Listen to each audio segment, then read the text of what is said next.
Os 10 maiores guitarristas de rock de todos os tempos. Este é o assunto desse vídeo e eu vou explicar por que eu escolhi esses 10. Meu amigo e minha amiga, o assunto de hoje são os 10 maiores guitarristas de rock de todos os tempos.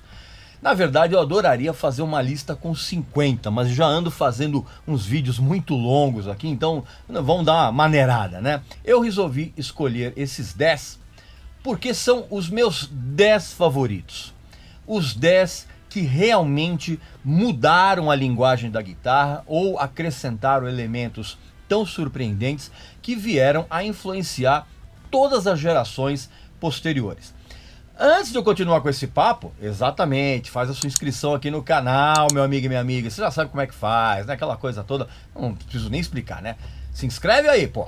Pois bem, então nós vamos começar a minha lista dos 10 favoritos, né? Os 10 maiores guitarristas de rock de todos os tempos. E eu vou, ao longo desse vídeo, eu vou exemplificar, não com os discos, né? Porque os discos vocês todos já conhecem, não tem, mas eu vou dar alguns exemplos em DVDs que vocês têm que realmente assistir para vocês entenderem a importância e a magnitude desses caras. Obviamente que uma lista de 10 maiores guitarristas de rock de todos os tempos tem que começar pelo maior de todos, o extraterrestre, vamos dizer assim, Jimi Hendrix. Claro, meu amigo e minha amiga, o maior de todos. Foi um cara que forjou vamos dizer assim, a sonoridade dele desde os tempos em que ele acompanhava outros artistas, né? Não sei se você sabe, mas antes, no começo, assim, antes do Jimi Hendrix ir para a Inglaterra, ele fez parte da banda do Little Richard, ele fez parte da banda de apoio dos Temptations e de um monte de outros artistas de rhythm and blues americanos, até que ele foi levado para a Inglaterra pelo empresário Chas Chandler, que tinha sido o baixista do The Animals, né? E lá em Londres ele foi montado aquele trio espetacular com o baixista Noel Redding e o batera Mitch Mitchell. E aí o Jimi Hendrix explodiu de uma forma absolutamente avassaladora, de uma forma brilhante, vamos dizer assim. Inclusive, ele tinha um estilo tão visceral, tão sobre-humano, vamos dizer assim, que deixou todo mundo embasbacado. Pra você ter uma ideia, tem um documentário a respeito do Festival de Monterey, que foi a apresentação que o Hendrix, já fazendo muito sucesso na Inglaterra, ele simplesmente arrebentou nos Estados Unidos. Esse vídeo aqui, ó, esse DVD, é espetacular, que traz a performance dele nesse festival, que é um negócio absolutamente incendiário. Tem inclusive um depoimento da Michelle Phillips, que era aquela linda cantora do The Mamas and the Papas, e ela fala que assim, ela estava do lado do palco e a impressão que ela e todo mundo teve a respeito do Jimi Hendrix foi que ele era um cara de outro planeta, um extraterrestre. E realmente era. Tem uma outra história muito boa a respeito do Hendrix. Teve uma época em que ele fez, no mesmo dia, 2 shows no Marquee, que era um clube muito famoso na época em Londres. Um às 7 da noite e o outro às 9. Na fila para o show das 9 estava o Eric Clapton. Foi então que, na saída do pessoal que tinha assistido o show das 7, o Pete Townshend, do The Who, encontrou com o Eric Clapton na fila. E o Pete Townshend virou para o Eric Clapton e falou assim: se eu fosse você, não entrava aí hoje. E virou as costas e foi embora. E o Eric Clapton não entendeu nada, né? Falou, sei lá, né? Não sei lá o que ele quis dizer com isso. O Eric Clapton assistiu esse show do Hendrix no Marquee e, sem sacanagem, o Eric Clapton ficou mais ou menos uns 3 meses sem pegar na guitarra. Ele falou assim que ele tinha presenciado um negócio tão absurdo que ele se sentia envergonhado em pegar o instrumento depois de ter assistido o Jimi Hendrix. Então, realmente, o Jimi Hendrix é realmente, na minha opinião, o maior guitarrista de todos. E essa apresentação aqui no Festival de Monterey mostra isso, cara. É um negócio sensacional. Agora, você sabe o que eu sempre fico pensando? O que teria acontecido com o Jimi Hendrix? Qual seria a sonoridade que ele teria abraçado se ele não tivesse morrido tão precocemente? Escreve aqui nos comentários o que você acha, que tipo de som que o Hendrix teria feito se ele tivesse sobrevivido. O segundo nome dessa minha lista dos 10 maiores guitarristas de todos os tempos, guitarristas de rock de todos os tempos, é evidentemente um outro cara que revolucionou a linguagem da guitarra e causou um espanto similar ao que o Hendrix tinha causado nos anos 60. Nos anos 70 não tinha pra ninguém. Eddie Van Halen.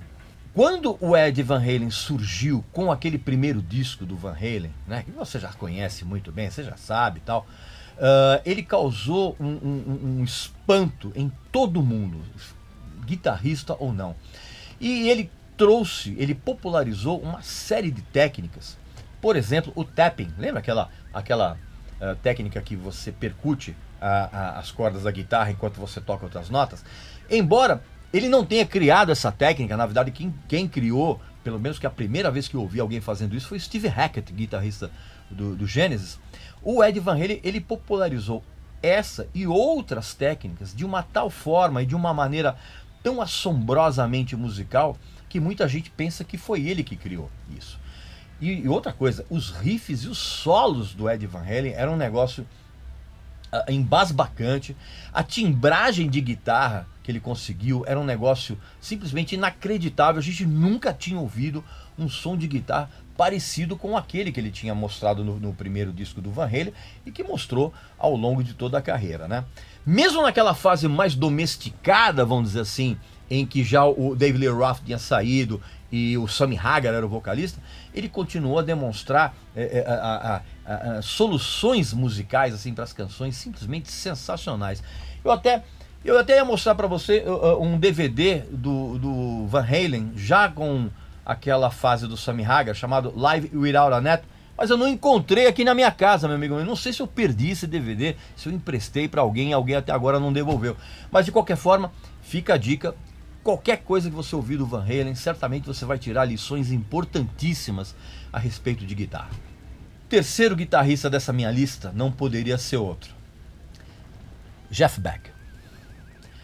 Quando ele surgiu com os Yardbirds, já dava para sacar, inclusive, ele surgiu nos Yardbirds substituindo o Eric Clapton.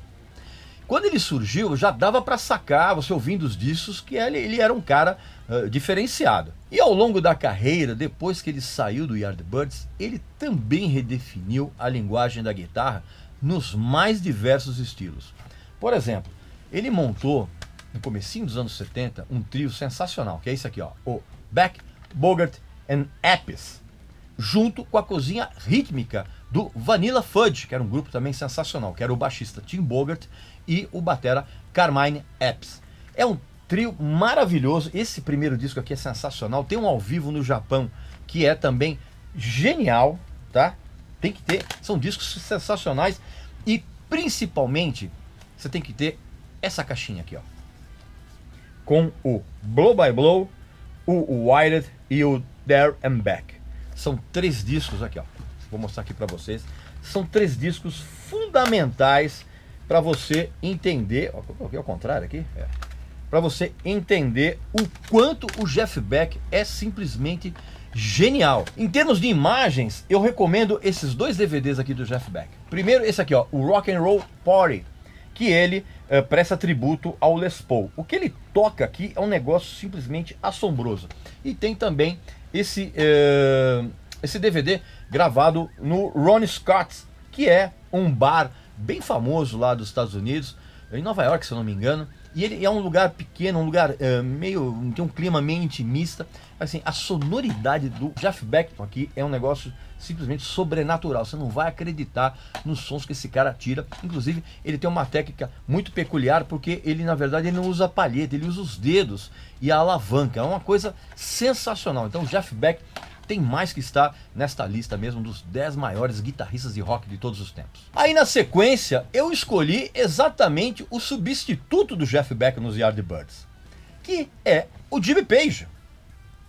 Meu amigo, Nessa época, inclusive, o Jimmy Page, como eu já contei naquele Aposto que Você Não Sabe do Led Zeppelin, o Jimmy Page já era um cara requisitadíssimo como session man dos estúdios, né? Ele acompanhava todo mundo da música pop nos anos 60 e foi nessa época que ele aprendeu uma série de truques de estúdio, criou todo o conceito de gravação de guitarra e dos outros instrumentos, que transformou o Jimmy Page num gênio dos estúdios. Assim, foi lá que ele criou uma maneira de gravar completamente diferente, uma maneira de timbrar não só a guitarra, mas também os outros instrumentos. Pra você ter uma ideia, aquele som de bateria maravilhoso que você ouve do John Bonham é, na verdade, uma criação do Jimmy Page. Apesar de que ao vivo, assim, o Jimmy Page, ele sempre teve uma performance muito irregular, assim, tem alguns shows assim que ele tocava de uma maneira brilhante, e em outros shows ele errava bastante, né? Ou seja, ele tinha uma performance, dependendo do dia, o cara podia ser um guitarrista maravilhoso e podia dar um monte de notas na trave. Mas assim, em estúdio o cara era insuperável. Basta você ouvir todos os discos de estúdio do Led Zeppelin. E como recomendação visual, você tem que assistir obrigatoriamente a esse DVD aqui, ó, tá? Que traz uma série de apresentações que o Led Zeppelin fez desde 1970 até 1979. É uma seleção do que de melhor o Led Zeppelin apresentou, e aqui fica evidente que realmente o Jimmy Page era um cara totalmente diferenciado aqui. Inclusive são shows em que ele está tocando muito bem. Então vale a pena você conferir. Jimmy Page, gênio dos estúdios. Depois dessa minha lista, eu trago o criador do heavy metal. Ponto. Tony Iommi. Pois é, meu amigo. Não adianta discutir, mas não sei o que, fulano tocava pesado antes, cara, a definição de heavy metal saiu dos dedos, alguns deles parcialmente amputados, como você já conhece a história do Tony Iommi, e o fato dele ter baixado a afinação da guitarra para que as cordas ficassem um pouco mais moles e ele não sentisse tanta dor para tocar, isso fez com que ele criasse um tipo de sonoridade que é o marco zero do heavy metal. Claro que ao longo da carreira, assim, o Tony Iommi também sofreu dessa certa irregularidade, assim, ele o período que ele tocou com o Ozzy e com o Ronnie James Dio no Black Sabbath realmente é o auge de tudo o que o Tony Iommi fez. Aí depois veio aquela fase com o Tony Martin, aquela coisa, aquela papagaiada toda, que são os discos muito, muito fracos. Mas assim, de uma certa forma, tirando esse período auge do Black Sabbath, que foi com o Ozzy e com o Dio, de uma certa forma o Tony Iommi, ele meio que se recuperou quando ele gravou alguns discos interessantes da carreira solo e que pouca gente dá valor. Um é esse Iommi, tá? Que é bem legal esse disco, tem uma série de convidados. E aí tem uns discos que ele gravou com o Glenn Hughes, que são esse aqui, ó, The 1996 Sessions e o Fused, tá? Que são discos bem legais e bem dignos, assim, muito distantes daquela sonoridade pasteurizada dos anos 90, dos anos 80, aquela porcaria toda. Como recomendação visual, você tem que assistir esse DVD aqui, ó, The Black Sabbath Story, que tem várias músicas daquele período áureo do Black Sabbath nos anos 70, você tá entendendo? Que é bem legal. E tem também os 2 DVDs que ele gravou com o ótimo Heaven and Hell, né? Esse aqui, ó, é no Radio City Live, gravado ao vivo no Radio City Music Hall, e esse aqui do Festival de Wacken também, que é muito bom. E aí você, vendo o Tony Iommi, você vai entender por que ele está nessa lista. O 6º guitarrista dessa lista, que evidentemente que não está em ordem de preferência, claro, é o temperamental Ritchie Blackmore. Foi um outro cara também que ele usou toda a experiência que ele teve em acompanhar outros artistas para criar um estilo único, que bebia muito na fonte das antigas canções populares inglesas e principalmente na música erudita. Claro que o Rich Blackmore teve também o seu período de irregularidade. Você já conhece todos os discos do Deep Purple, do Rainbow, você sabe muito bem. E sabe que o Blackmore teve um período muito complicado, do qual ele não se recuperou em termos musicais. Foi quando ele deixou de trabalhar com o Ronnie James Dio no Rainbow, aí ele voltou pro Deep Purple, para aqueles discos dos anos 80, que você já conhece muito bem, você sabe muito bem a história, que eu já contei a história desses discos, das reuniões, aquela coisa toda, e ele gravou uns discos bem ruins, também entrou naquele lance do Blackmore's Night, por exemplo, que ele tentou misturar música renascentista com rock, pop, que tem lá os seus bons momentos, mas assim também é um projeto muito irregular que ele teve com a mulher dele, né, a Candice, né? E hoje o Rich Blackmore passa vergonha com essa nova formação do Rainbow que ele tem mostrado aí, que é um negócio simplesmente pavoroso. Mas se você quer entender o porquê o Blackmore está nessa lista, você evidentemente, além de ouvir os discos clássicos do Deep Purple e do Rainbow, que você já conhece muito bem, você tem que assistir esse DVD aqui, ó, History, Hits and Highlights, né? Que tem shows de 1975, 73, 69. É muito legal esse documentário. E também esse Live in Concert 72, 73, que tem, que é a turnê, na verdade, do Machine Head. Meu amigo, meu amigo. Ó, aqui tem um concerto em Nova York. Aliás, tem um concerto na Dinamarca e também algumas músicas em Nova York. São 2 DVDs que você tem que assistir, ou Blu-ray, sei lá como você preferir, para você sacar o quanto o Blackmore foi realmente um cara influente nas gerações posteriores. E não pode esquecer, evidentemente, desse ao vivo em Munique em 1977, que é o Rainbow, ainda com o Ronnie James Dio, também, que é sensacional. Eu tenho uma curiosidade para contar para vocês a respeito do Blackmore. Eu entrevistei o Blackmore, se eu não me engano, em 1995, depois de um show que ele veio aqui fazer aqui no Brasil com o Rainbow, que o vocalista já era o Doug White. E eu fiz uma entrevista com ele muito legal, ao lado do Vitão Bonesso, no hotel depois do show. E a entrevista foi tão legal que o Rich Blackmore fez algo que ele não costuma fazer, que é tirar foto com alguém. E aqui, ó, vou mostrar pra vocês em primeira mão. Aqui, ó, a foto do Rich Blackmore com o tio aqui, e o Rich Blackmore fazendo mão de fogo. Olha aqui, ó, que legal. Essa foto inclusive foi tirada pelo Vitão Bonesso, e o Vitão Bonesso tem uma foto ao lado do Blackmore tirada por mim. Nós dois entrevistamos o cara, foi muito legal. Qualquer hora eu vou gravar um vídeo falando de todas as histórias que eu tenho a respeito dessas entrevistas que eu fiz ao longo da minha vida aqui. Bem legal. Então, ó o tio aqui com o Blackmore. Antes de eu continuar com esse papo, presta atenção nessa mensagem importantíssima que eu tenho para você que é pai e mãe e está preocupado com o mundo que os seus filhos vão herdar, cheio de lixo plástico. Presta atenção. Era só o que faltava.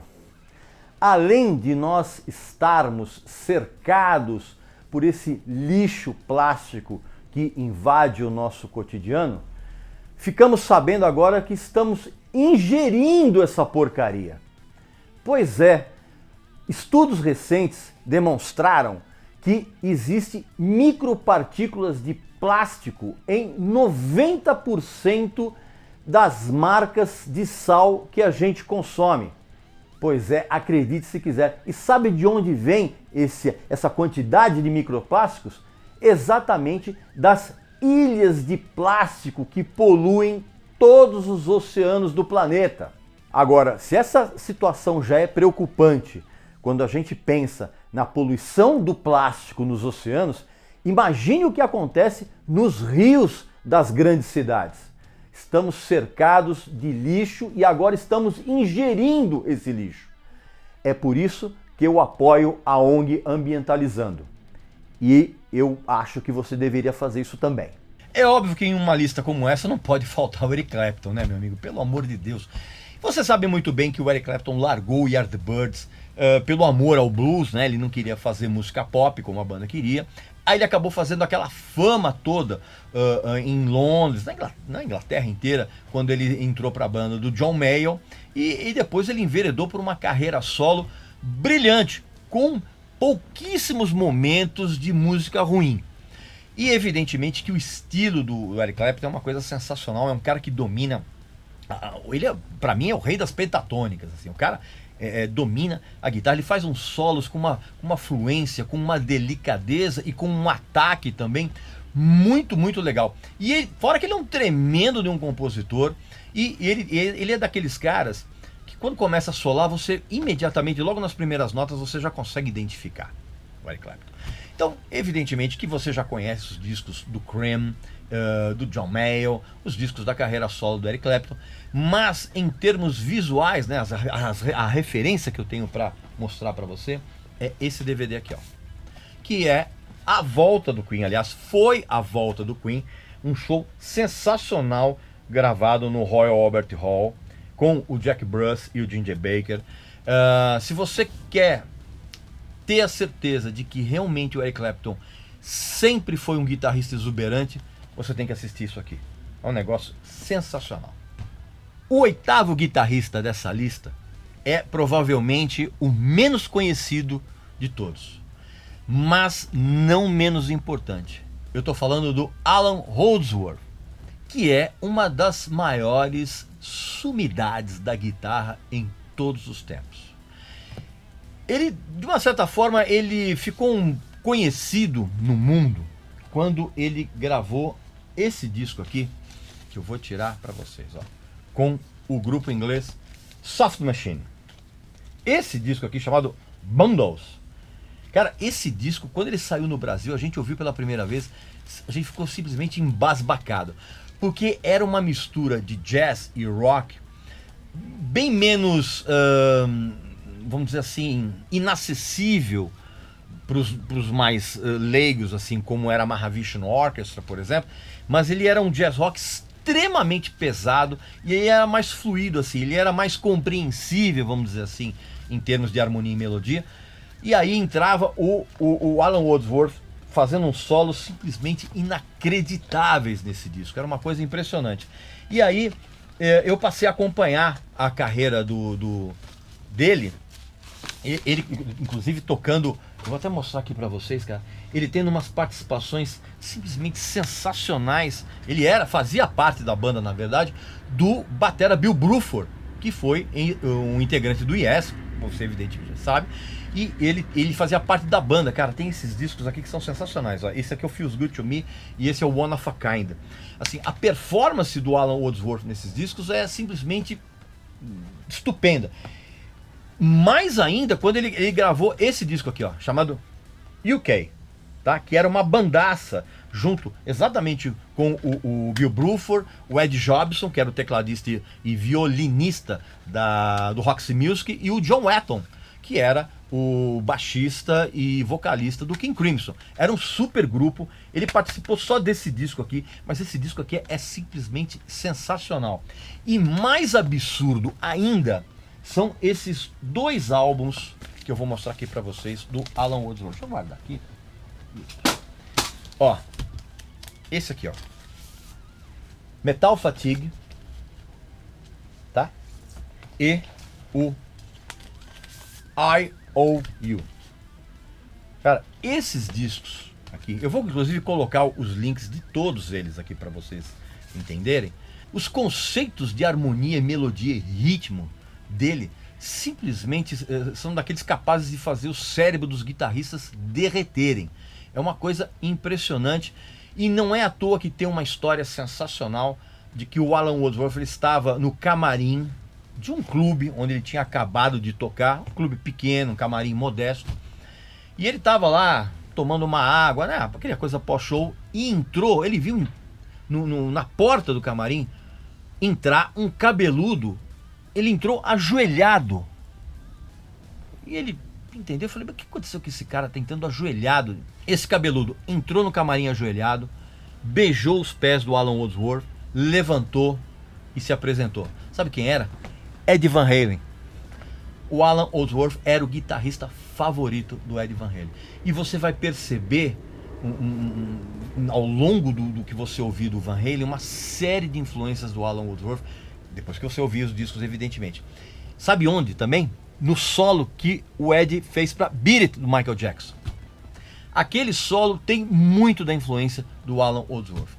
Claro que você vai ouvir o trabalho dele, depois vai comparar com o Ed Van Halen e você vai sacar o quanto esse cara foi influente. Então, Alan Holdsworth tem que estar nessa lista. E se você não conhece, ouça esses discos que você vai ficar absolutamente chapado.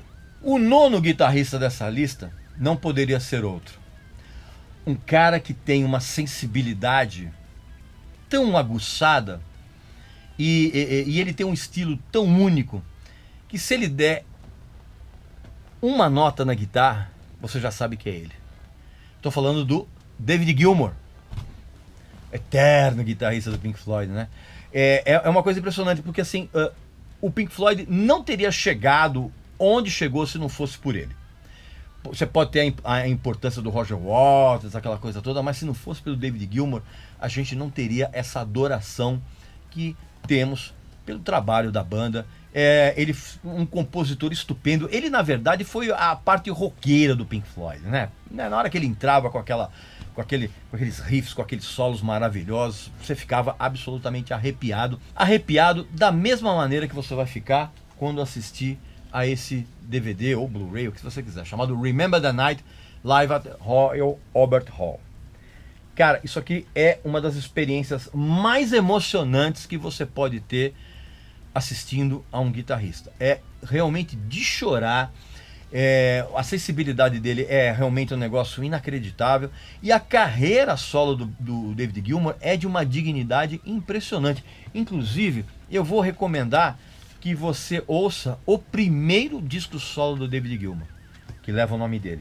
Cara, ninguém dá bola para esse disco e é um dos discos mais sublimes em termos de carreira solo de qualquer artista que você pode ouvir. É uma coisa impressionante. Isso aqui, muita gente não conhece esse álbum, que é sensacional. Então, o David Gilmour, evidentemente, que tem que estar nessa lista. Para terminar a lista dos 10 maiores guitarristas de rock de todos os tempos, eu vou trazer o nome de um cara cujo som eu detesto.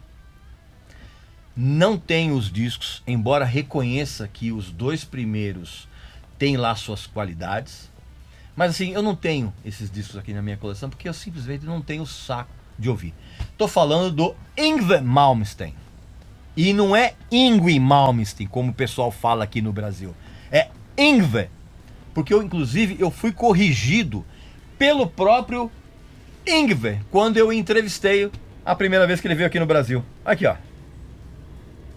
Pois é, eu fui entrevistar o cara e eu falei, o Yngwie, isso aqui. Ele, não é Yngwie, é Yngwie. Tá? Então, não tem nada de Yngwie Malmsteen, não. É Yngwie Malmsteen, tá legal?